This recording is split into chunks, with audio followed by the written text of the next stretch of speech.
할렐루야. 이번 주간에 명절 연휴가 있어서 다 가신 줄 알았는데 오후 예배 이렇게 많이 나와주셔서 감사합니다. 울타리 같은 인생이라는 제목으로 잠깐 말씀을 나누려고 합니다. 저를 바라보시는 눈빛에 메시지가 좀 담겨 있는 것 같아요. 목사님, 빨리 끝내주세요. 너무 길게 하지 않을 거니까 마음 닫지 마시고 마음의 문을 활짝 열고 말씀 가운데 은혜 받으시기를 바랍니다. 자, 오늘 본문을 보면 울타리를 만나게 됩니다. 7절부터 9절까지 말씀 읽으셨는데 말씀 가운데 질문할게요. 어려운 질문 아니에요. 울타리가 있어요, 없어요? 있어요? 7절부터 9절까지 말씀에 울타리라는 단어가 있어요, 없어요? 없죠. 무조건 있다 하지 마시고 읽어보고 덮어놓고 믿지 말고 성경 펴놓고 믿으셔야 돼요. 자, 7절부터 9절까지 말씀에 울타리라는 단어가 있어요, 없어요? 없습니다. 그런데 번제단을 만들고 물두멍을 만들고 뜰을 만들었다는 말씀인데, 여러분, 뜰을 만들 때 어떻게 만들었느냐? 울타리를 쳐서 뜰을 만들었습니다. 그러므로 단어는 없지만 성경 말씀 안에 지금 울타리가 있어요, 없어요? 있습니다. 있습니다.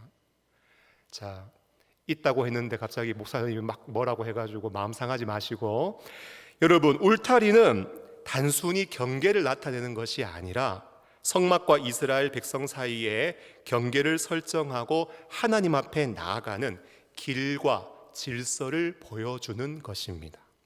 그런데 사전적 의미를 보니까요, 울타리는 네이버 지식 검색해 보니까 뭐라고 정의하는가? 풀이나 나무 따위를 얽거나 엮어서 담 대신에 경계를 지어 막는 물건이라고 정의를 하고 있습니다. 울타리는요, 우리에게 보호를 제공합니다. 울타리는 우리에게 안전을 제공합니다. 그래서 울타리가 잘 세워져 있잖아요. 그러면 우리 마음이 불안하지 않고 마음이 든든할 수 있습니다. 여러분, 저는 인생을 살아보니까요, 출애굽기의 바로같이 진짜 마음이 고집스러워요. 보내라, 안 보낸다, 빨리 보내라, 죽어도 못 보낸다. 여러분, 마음이 완고하고 고집스러워서 사람 진 다 빼면서 힘들게 하는 사람 있습니다.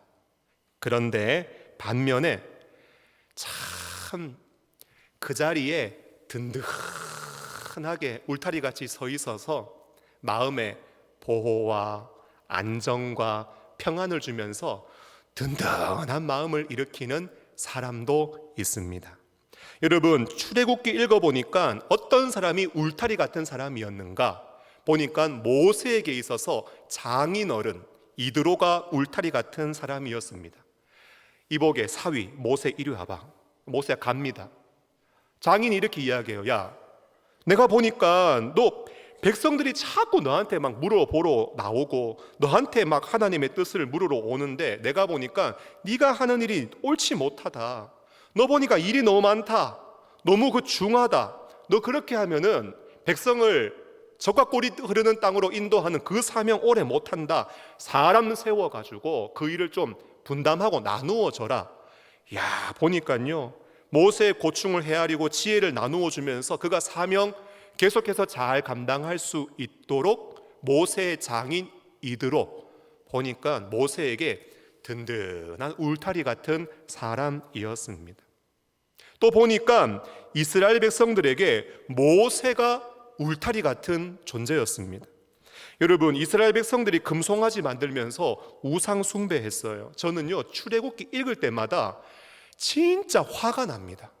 왜 화가 나가 하면, 여러분, 하나님께서 홍해를 갈라지게 하셨어요. 그리고 쓴물도 단물로 바꾸어 주셨어요.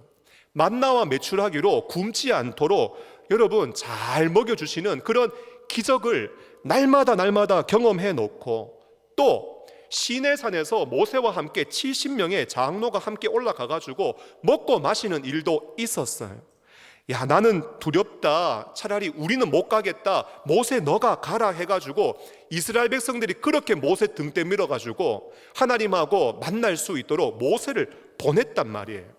여러분, 그렇게까지 기적도 경험하고 함께 역사도 체험하고 본인들이 직접 말해가지고 모세 등 떠밀어서 시내산에 보내놨으면 여러분 40일이 뭡니까? 80일이 지나든 100일이 지나든 그럼 모세가 내려올 때까지 기다려야 되는 거 아니에요? 그런데 금송아지 만들고 우상 숭배한 이스라엘 백성들 하나님이 열받아가지고 야, 그냥 두면 안 되겠다. 하나님 내려오셔가지고 진노해가지고 이 백성들을 싹 쓸어버리려고 하니까 모세가 뭐라고 기도해요?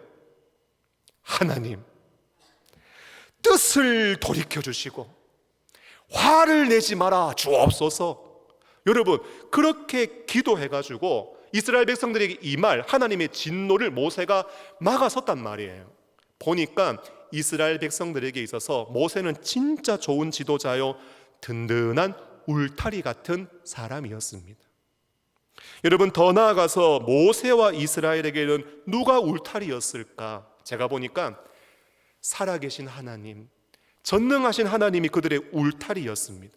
모세 불러가지고요 사역시키는데 마음도 갈팡질팡하고 막 내가 과연 사역 잘 감당할 수 있을까 낙심에도 빠지고 바로 만나고 와가지고 막 마음이 막 콩닥콩닥하고 두려워하고 그러니까 하나님께서 모세에게 있어서 든든한 울타리가 되어주셔가지고 사역하실 때 늘 함께 해주시고 능력과 역사를 나타내어 주세요. 여러분, 홍해 뒤에서 쫓아오는 적들이 있었는데 하나님 무찔러 주시고 여러분 바다가 갈리고 바다에 기둥이 막 서면서 그 물 있는 곳을 마른 땅처럼 걸어갈 수 있도록 하나님 울타리 되어 주셨고 광야에서는 먹여주시고 보호해 주시고 아말렉 쳐들어오면 승리를 허락해 주시고 구름 기둥과 불 기둥으로 이스라엘 백성을 어떻게 하셨느냐? 인도해 주셨습니다. 여러분, 저는 출애굽기를 읽으면서요 바로처럼 진짜 목이 곧고 뻣뻣하고 고집스럽고 완악한 사람도 있지만 모세의 장인 이드로처럼 이스라엘 백성들에게 있어서 모세처럼 그리고 궁극적으로 하나님처럼 하나님과 또 하나님 닮은 그 사람들처럼 사람들을 보호해주고 지켜주고 인도해주고 마음의 든든함을 주는 우리가 울타리 같은 사람, 울타리 같은 인생이 되어야 하지 않을까 하는 그런 마음이 들었습니다. 제가 오늘 낮 예배 때 인사 잘 하자 그랬더니 아이고 식당 갔는데요 진짜 인사 안 하던 사람들이 갑자기 허리 숙여 인사하더라고. 깜짝 놀랐습니다. 여러분, 좌우에 계신 분들 바라보시면서 째려보지 마시고 인상 쓰지 마시고 울타리 같은 사람 됩시다. 한번 인사하시겠습니다. 울타리 같은 사람 됩시다. 마음에 든든함을 주고 지켜주고 도와주고 인도하는 그런 사람 되시기를 예수님의 이름으로 축복합니다. 어떻게 하면 될까요? 보니까 제가 설교 준비하면서 방법이 한 10가지가 있는데 시간 관계상 2가지만 나누도록 하겠습니다. 첫째로 먼저 울타리에 들어서면 제일 먼저 만나게 되는 번제단이 있는데 그 번제단이 우리에게 주는 교훈을 여러분 꼭 기억하셔야 됩니다. 여러분, 울타리를 지나 들어가서 제일 먼저 만나게 되는 게 뭐라고요? 번제단. 아유, 다 듣고 계시네요. 아유, 졸지 않고 깨어 계시네요. 감사합니다. 제일 먼저 만나게 되는 게 번제단입니다. 조각목과 노수로 만들었고요 네모 반듯하게 모퉁이에는 막 뿔이 달려 있습니다. 그리고 7절을 보면 속도 비어 있다는 것을 알 수 있습니다. 번제단 만드는데요 왜 그렇게 만들었을까? 한번 따라 하실까요? 모든 것에는 이유가 있다. 한 번 더요. 절대로 당연한 건 없다. 모든 것에는 다 이유가 있어요. 절대로 당연한 건 없어요. 우리가 이곳에서 평안하게 예배드릴 수 있는 이유, 평안하게 우리가 살아갈 수 있는 이유, 여러분 지금도 저 나라 밖에서 나라에서 나라 지키는 군인들이 지키고 있기 때문에 우리가 편안하게 살고 있고 예배드릴 수 있는 거예요. 우리가 예수 믿고 신앙생활 하고 있는 것, 여러분 저 외국에 하나님의 부르심 앞에 순종하여 나와서 이 땅에서 순교의 피를 흘리신 우리에게 복음 전해준 선교사님들의 계시기 때문에 오늘 우리가 예수 믿고 이 자리에 앉아 있는 거예요. 우리가 이 자리에서 이렇게 번듯한 예배당에서 편안하게 예배 드릴 수 있는 것은 부모님 세대, 어른 세대에 여러분 눈물의 기도와 땀의 수고와 헌신이 있었기 때문에 우리가 이 자리에서 예배 드릴 수 있는 거예요. 여러분 이유가 없는 게 없어요. 다 절대로 이유가 있는 것입니다. 보니까 번제단 만드는데요, 금으로 안 하고 노수로 만들어요. 야, 이 귀한 거를 금으로 만들어야 되지 않냐? 아니요, 노수로 만들어요. 왜요? 열 전도 때문에 계속 태워야 되거든요. 제단 사면에 막 뿔을 만듭니다. 왜 만드느냐? 고기를 좀 걸어놔야 되거든요, 필요하다면. 그리고 피를 발라가지고 지금 속죄가 이루어졌다, 이것을 나타내야 되거든요. 번제단에 왜 속이 비어 있는가? 다 태우고 나서 막 재가 막 떨어지면은 그 재를 원활하게 잘 처리하기 위해서. 여러분 보니까요, 다 이유가 있어요. 다 하나님의 뜻이 있단 말이에요. 우리는 당장 하나님의 뜻을 다 이해하지 못하고 무엇이 하나님의 섭리인지 다 깨닫지 못한다 할지라도 오늘 우리에게 필요한 것은 무엇이냐? 순종이 필요한 거예요. 다 이해하지 못하지만 나에게 유익이 없고 때로는 손해가 있을 수 있겠지만 하나님 만들라고 하면 만들면 되고, 이렇게 예배 드리라고 하면 예배 드리면 되고, 하나님의 뜻 가운데 우리는 순종하며 나가면 되는 것입니다. 그런데 여러분 번제단을 바라보면서 가장 잊지 않고 기억해야 되는 것이 있다면 번제단은요, 우리의 죄를 회개하고 우리의 죄를 대속하는 여러분 장소라는 사실, 어쩌면 우리가 신앙생활을 시작하는 하나님 앞에 가장 먼저 나아가게 되는 영적인 첫걸음을 상징한다는 사실을 우리는 잊지 않고 기억해야 합니다. 여러분 뭐 쓰지 마시고 고개를 들고 저를 한번 보세요. 여러분 신앙생활을 시작한다, 신앙생활 첫걸음을 발을 뗀다, 여러분 신앙생활을 시작한다, 신앙생활의 첫걸음을 시작한다, 여러분 이게 무엇부터 시작한다고 생각하세요? 어떻게 하면 신앙생활 시작하는 거예요? 어떻게 하면 신앙의 첫걸음을 떼는 거예요? 교회 나와서 예배드리면? 등록카드에 써서 등록하면? 여러분 그러면 신앙생활 시작하는 거예요? 예수님 믿고 영접하면 신앙생활 출발하는 거예요? 다 맞는 이야기인데요, 제가 원하는 답은 아니에요. 여러분 신앙의 가장 첫 출발이 어딘지 아세요? 꼭 기억하십시오. 이기적인 자아를 내려놓는 것. 여러분 이게 신앙의 시작이요, 첫 출발점입니다. 여러분 세상에는요 두 종류의 사람이 있어요. 내가 있고 남이 있습니다. 어렵지 않은 질문할게요. 내가 중요할까요? 남이 중요할까요? 내가 중요해요? 동의하세요? 맞아요. 다 동의하시네요. 내가 중요하죠. 지금 내 건강, 내 가족, 내 감정, 내 기분, 내 입장, 내 일을 사람들은 더 중요하게 생각합니다. 잘못된 마음일까요? 그렇지는 않아요.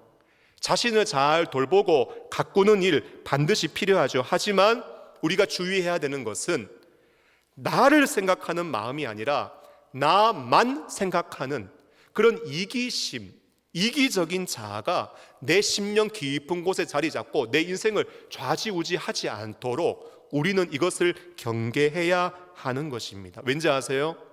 하나님이 우리에게 주신 율법 때문에 그렇습니다. 출애굽기 보니까요, 하나님 이스라엘 백성들을 구원하시고 시내산에서 언약을 맺은 다음 율법과 함께 성막의 양식을 주십니다. 왜 그렇게 하셨을까? 보니까 하나님은 이제 구원받은 이스라엘 백성들이 저 애굽 땅에서 이방신을 섬기는 방식으로 하나님 섬기지 않기를 원하세요. 저 애굽 땅에서 이방인들이 살아가는 그 삶의 방식으로 살아가기를 원치 않으세요. 하나님이 주시는 방법대로 하나님 섬기고 하나님 주시는 말씀대로 살아가기를 원하셔서 하나님은 율법과 더불어 성막의 양식을 주셨습니다. 그런데 율법을 보니까 율법의 조문들이 굉장히 많아요. 하지만 핵심은 무엇일까? 딱 두 가지로 요약되는데, 첫째는 하나님 사랑, 두 번째는 이웃 사랑. 여러분, 저를 한번 보세요. 진짜 신기하지 않아요? 하나님 사랑 그리고 이웃 사랑. 나는 지금 나 사랑이 제일 중요한데 성경 보니까요, 자기 사랑은 쏙 빠져 있어요. 하나님 사랑 가르쳐주고 이웃 사랑만 가르쳐주고 자기 사랑을 성경은 가르쳐주고 있지 않아요. 이유가 뭔지 아세요? 자기 사랑은요, 안 가르쳐줘도 너무 잘하기 때문이에요. 굳이 네 자신을 사랑하라, 네 자신을 아껴라, 너를 위하여 살아라, 이거 성경이 굳이 안 가르쳐줘도 나 사랑하는 것은요, 너무나 우리가 충분히, 때로는 지나칠 정도로 우리 자신 사랑하기 때문에 가르쳐주지 않고, 때로는 너무 그것을 자기만 사랑하다 보니까 여러분, 하나님 사랑 잃어버릴 때가 있습니다. 홍해 앞에 매장지가 없어서 우리를 이곳으로 이끌어 죽게 만드느냐? 여러분, 이스라엘 백성들이요, 모세에게 원망했습니다. 여러분, 물이 쓰고 먹을 거 없으니 애굽에서 고기 가마 곁에서 앉아 먹던 때와 떡을 배불리 먹던 때가, 그때가 진짜 좋았다. 여러분, 이스라엘 백성들이 불평했습니다. 모세 안 보이니까요, 금송아지 만들고 우상 만들고 우상 숭배했습니다. 여러분, 원망, 그리고 불평, 그리고 우상 숭배. 여러분, 그 기저에는요, 뭐가 깔려 있을까요? 곰곰이 생각해 보면은요, 그 안에 전부 다 자기 사랑의 마음이 다 깔려 있는 것입니다. 그러므로 하나님 사랑, 이웃 사랑, 이거 실천하기 위해서는 하나님 말씀을 이루고 주의 뜻을 우리가 성취하며 나를 통하여 주의 뜻 이루며 살기 위해서는 반드시 무엇이 필요하냐? 여러분, 자기 사랑을 넘으셔야 돼요. 자기 사랑을 극복하셔야 돼요. 그래서 예수님 알려주신 제자도가 뭐예요? 너희가 진짜 나를 따라오려고 하냐? 그러면 내가 제자도 하나 알려줄게. 제자도가 뭐예요? 나를 따르려거든 자기를 사랑하고, 자기를 부인하고, 자기 십자가를 그냥 내팽개치고, 자기 십자가는 다른 사람한테 지어주고, 아니요, 그 네가 십자가 지고 어떻게 해야 돼요? 주님을 따라오라는 거예요. 여러분, 이기적인 자아를 다 내려놓고 내가 얼마나 이기적이고 나를 사랑하는 사람인지, 내가 얼마나 죄악 가운데 붙들려 있는 존재인지 이것을 철저하게 깨닫고 날마다 그 번제단 앞에 나아가서 여러분, 회개하고 자복하고 나를 사랑했던 마음을 다 보혈로 씻음 받아 이것을 극복하며 나아갈 때 하나님 사랑, 이웃 사랑, 울타리 같은 인생의 시작과 출발점이 될 수 있는 것입니다. 사랑하는 여러분, 날마다 자기를 부인하고 십자가 지고 주님 따라갈 수 있는 거룩한 성도가 되시기를 예수님의 이름으로 축복합니다. 이제 하나 남았습니다. 두 번째로, 울타리에 존재하는 유일한 입구를 기억하셔야 됩니다. 첫 번째, 번제단이 주는 교훈을 기억했다면, 두 번째는 울타리에 존재하는 유일한 입구가 있다는 사실을 기억하셔야 돼요. 여러분, 지성소가 있습니다. 성소가 있습니다. 뜰이 있는데 그 뜰을 만들기 위하여 울타리를 쳤습니다. 그런데 그 울타리에는요, 입구가 딱 하나밖에 없습니다. 한번 따라 하실까요? 입구는 하나다. 한 번 더요. 길은 유일하다. 이때는 크게 하시면은 예수님이 진짜 기뻐하실 거예요. 오직 예수. 여러분, 입구는 하나입니다. 유일한 길입니다. 오직 예수입니다. 여러분, 특별한 입구가 있는데 하나밖에 없어요. 그래서 다른 곳으로 넘어 들어가면 안 돼요. 여기로만 출입해야 됩니다. 여러분, 이 유일한 입구는 무엇을 상징하는가? 예수 그리스도를 상징해요. 여러분, 예수님이 이 땅에 오셔서 말씀하셨어요. 요한복음 10장 9절 말씀인데 제가 말씀해 드립니다. 내가 문이니 누구든지 나로 말미암고 들어가면 구원을 받고 들어가며 나오며 꼴을 얻으리라. 예수님이 자기를 어떻게 소개하셨느냐? 문이라고 소개하셨어요. 유일한 문이에요. 예수님을 통하여 들어가야 하나님의 영광에 이르게 되고, 예수님을 통하여 들어가며 나오며 우리는 꼴을 먹을 수 있고 생명을 얻고 부유하고 풍성한 인생을 살 수 있는 것입니다. 차가 움직이려면 기름 넣어야 됩니다. 여러분, 활동하고 살아가려면 밥을 먹어야 됩니다. 오늘은 국수를 드셨죠. 여러분, 울타리 같은 인생 살기를 원하세요? 그러면 자기를 극복하는 일이 필요하고요, 예수님으로 말미암아 주님 안에 들어오며 나오며 주님과 함께 동행하며 주님이 주시는 신령한 은혜와 평강의 꼴을 먹으면서 정결한 인생, 변화된 인생, 주님 닮은 인생, 주님의 마음과 심정과 뜻을 아는 인생으로 변화가 되어져야 여러분, 울타리 같은 인생도 살아갈 수 있는 것입니다. 여러 가지 사회 문제들이 있지요. 그 중에 하나, 세대 간의 갈등이라는 것이 있습니다. 참 안타깝게도 어른들이 존경받고 어른들이 신뢰받고 어른들이 사랑받으면 좋겠는데, 여러분, 젊은 세대가, 다음 세대가 기성세대에게 실망하고 있습니다. 이유가 뭐냐 봤더니 말과 행동이 불일치한다라는 거예요. 어른들이 공정하지 않다라는 거예요. 어른들이 너무 권위주의적이라는 거예요. 여러분, 말로는 공정, 정의, 도덕성을 강조하는데 보니까 행동이 뒤따르지 않아요. 내로남불이라고 하잖아요. 내가 하면 좋은 거고 남이 하면 안 좋은 거고, 그거를 다 지켜보면서 젊은 세대, 여러분, 다음 세대, 미래 세대가, 야, 기성세대가 너무 위선적인데, 말과 행동이 일치하지 않는데, 여러분, 신뢰를 잃게 되는 겁니다. 여러분, 다음 세대에게는요, 공정성, 투명성, 이런 게 너무너무 중요한 거예요. 그런데 보니까 입시하는데 막 비리가 있고, 채용하는데 막 비리가 있고, 승진하는데 막 불공정하고, 그러면 다음 세대들이 공평하지 않구나, 여러분, 좌절과 절망을 느끼게 되는 것이요. 우리 때는 이렇게 했다고 하면서 과거의 경험을 토대로 그것을 기준 삼아 현재를 판단하거나 젊은 세대의 의견과 이야기를 들으려고 하지 않습니다. 여러분, 시대가 많이 바뀌었어요.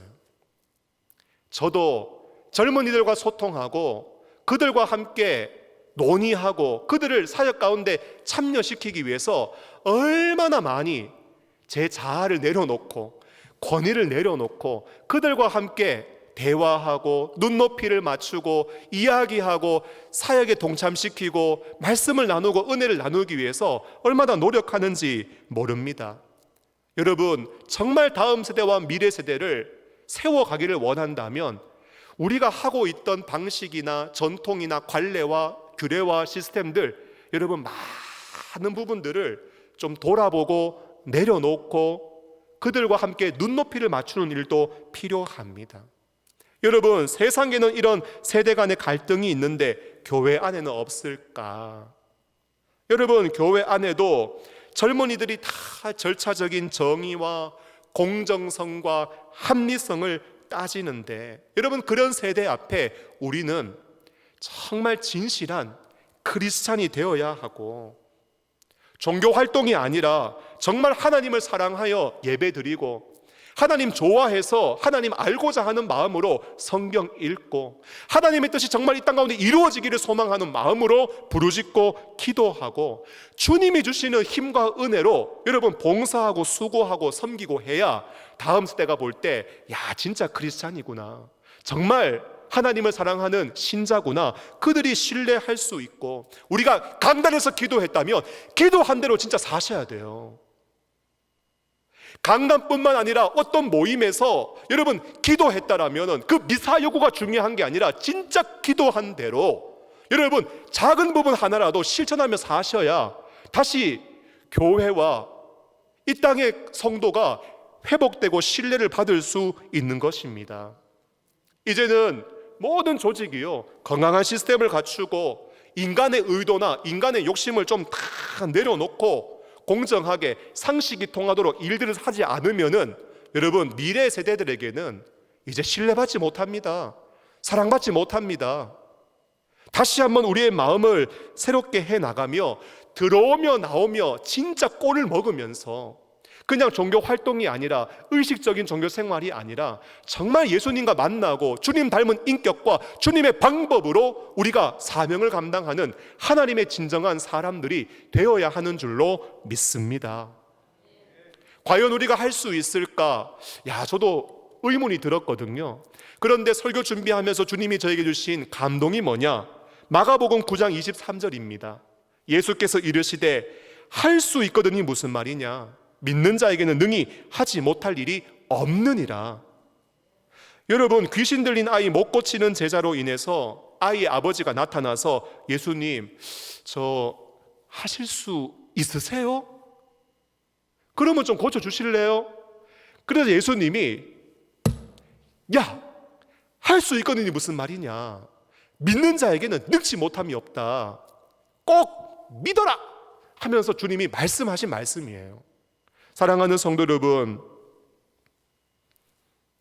만일 우리가 진실하게 예수님을 신뢰하고 예수님을 의지한다면 귀신 쫓아내고 사람 자유케 해주고 사람을 회복시킬 수 있는 놀라운 능력을 가지신 우리 예수님이 우리 안에 계셔서 우리의 이기적인 자아를 극복하게 만들고 들어오며 나오며 그 생수의 강을 먹고 마시며 여러분, 우리가 다시 한번 변화되어지고 새로워져서 정말 울타리 같은 든든한 사람으로 우리는 할 수 없지만 예수님이 우리 안에서 이루어 가시고 성취해 가시고 세워 가실 줄로 믿습니다.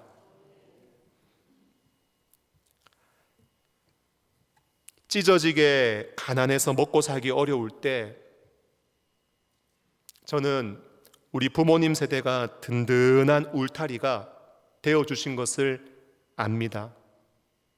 아시는 것처럼 35년간 일제 식민지 겪었고 동족 상잔의 비극 6.25 전쟁 겪으면서 무려 300만 명이 이상 되는 희생되는 전쟁의 비참함을 우리는 경험했습니다. 이렇게 식민 지배와 전쟁으로 나라는 쑥대밭이 되고 폐허가 되고 세계에서 가장 가난했던 이 나라, 석유 한 방울 안 나고 지하 자원 하나 없고, 그런데 놀랍게도 현재 세계 198개국 중에 경제력 12위, 군사력 5위. 여러분, 지난해 수출액은 6,800억 달러로 사상 최고치를 경신했고, 이런 어려운 세계 경제 상황 속에서도 무려 국제 무역 수지 500억 달러의 흑자를 기록하면서 세계 최빈국에서 국력 6위의 나라로 여러분, 우리나라가 이렇게 발전하고 성장하게 된 것, 저는 나는 못 먹고 나는 못 입고 나는 못 누리며 살아도 우리 자녀 세대, 우리 다음 세대, 우리 후손들은 잘 먹고 잘 살게 해주려고 희생하고 헌신하신 우리 부모님 어른 세대들의 각자의 가정에서 울타리가 되어주셨기 때문이라고 저는 믿고 확신합니다. 55년 전에 영동중앙교회가 이 땅에 세워졌습니다.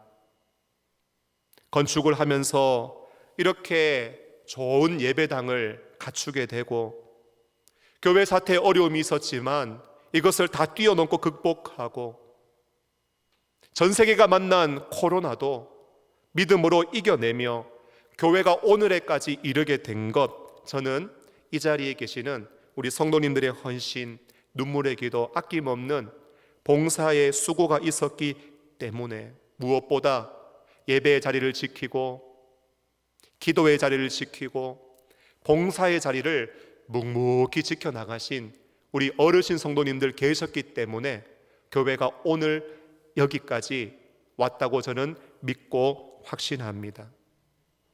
솔직히 오늘 이 자리에 계신 분들은요, 설교의 제목처럼 제가 볼 때 다 울타리 같은 인생을 사신 분들이세요. 여러분들은 어쩌면 이 설교 안 들으셔도 돼요. 누가 들어야 되느냐? 4050 세대, 2030 세대. 어디 갔어요? 어디 갔어? 다 와가지고 그 세대가 어쩌면 이런 말씀 들어야 됩니다. 우리 어르신 성도 여러분, 우리가 지금까지 일구어 놓고 세워놓은 울타리 튼튼합니까? 문제 없습니까?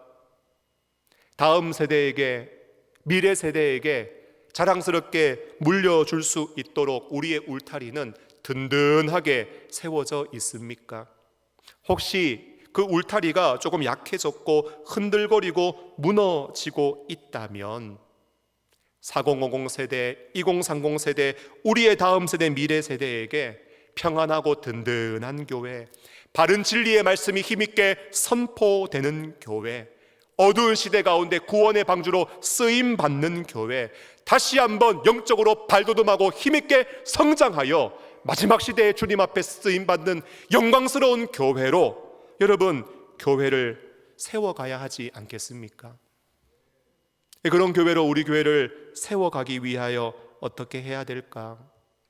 다시 한번 우리가 영적인 안일함 자리에서는 박차고 일어나서 한 번 더 예배의 자리, 그리고 기도의 자리, 봉사의 자리, 여러분 그 자리를 지켜내며 다음 세대에게 이 자리를 물려주기 위하여서 든든한 울타리로 다시 한번 우리가 하나님 앞에 영적으로 바로 서는 일이 필요하지 않을까? 말씀을 마무리하면서요, 제가 오늘 설교 중에 다루지 않는 물두멍이 있습니다. 보니까 물두멍을 만드는데요, 어떻게 만드느냐? 하나님은 여인들이 사용하는 거울을 가지고 오라 하십니다. 여인들이 사용하는 거울로 물두멍을 만들었습니다. 보니까 오늘 여기에 우리 여성 성도님들도 많으신데 가방에다 거울 있으시지요? 집에 가실 때 두고 가십시오. 모아서 제가 물두멍 한번 만들어 보려고요. 여러분, 말씀을 준비하면서 제가 깨닫는 것은요, 하나님은 여자들이 거울을 본다는 사실을 주님은 알고 계십니다. 제가 딸을 보니까요, 어렸을 때는 거울 안 봤어요. 근데 애들이요, 점점 크면서 거울을 보더라고요. 막 거울 보면서 긴 머리 말립니다. 거울 보면서 막 선크림 바릅니다. 거울 보면서 막 눈썹을 칠해요. 거울 보면서 막 입술을 뻘겋게 만들어요. 보니까 거울을 봐요. 옛날 노래 중에 그 노래 아세요? 거울도 안 보는 여자. 아, 이거 거짓말이에요. 거울 안 보는 여자가 어디 있어요? 다 거울 보고 살지. 다 거울 보고 사는 것 같아요. 그런데 중요한 것은 오늘 하나님은 뭐라고 말씀하시느냐? 여인들이 사용하는 거울, 그거 다 가지고 오라는 거예요. 그걸로 물두멍 만듭니다. 여러분, 의미가 뭘까요? 제가 볼 때 외적인 아름다움보다 주님께 드리는 영적인 헌신, 하나님께 드림이 더 중요하다는 것을 여인들의 거울을 모으심으로 여인들과 하나님의 백성들에게 교훈해 주시는 것이 아닐까. 여러분, 하나님 앞에서 가장 아름다운 것은 이거 아니고 영적인 헌신, 영적인 드림이 하나님 앞에 가장 아름다운 일인 줄로 믿습니다. 지금까지도 울타리 같은 인생 살아주셔서 감사합니다. 이 자리에 서 있는 담임 목사, 어르신 성도님들의 헌신과 수고 잊지 않고 있습니다. 하지만 우리의 다음 세대, 미래 세대에게 정말 우리의 신앙의 유산 물려주기 위하여 오늘 우리 교회의 강단의 울타리, 위원회의 울타리, 인간관계의 울타리, 여러분 울타리가 조금 느슨해지고 울타리가 점점 허술해지고 울타리가 지금 흔들리고 있다면 우리는 다시 한번 이 울타리를 보수하여 튼튼하게 만들어 가야 하는 줄로 믿습니다. 다시 한번 영적인 옷깃을 여미고 날마다 십자가 앞에 나아가서 정결함과 거룩함으로 서시고 리딩 지저스 하나님 말씀 읽고 통독하고 묵상하시면서 들어오며 나오며 꼴을 먹으시고 날마다 주님 안에서 변화된 심령, 거룩한 삶으로 은혜와 평강 안에서 자기 부인하고 십자가 지고 주님 따라가는 제자도의 삶을 실천하시며 이 어두운 시대 가운데 하나님의 성막을 든든히 지켜내고 가는 곳곳마다 하나님의 선하심을 흘려보낼 수 있는, 그리고 많은 이 땅의 죄악 가운데 있는 영혼들에게 든든한 영적 울타리가 되어줄 수 있는 복된 믿음의 성도들 되시기를 예수님의 이름으로 축원합니다.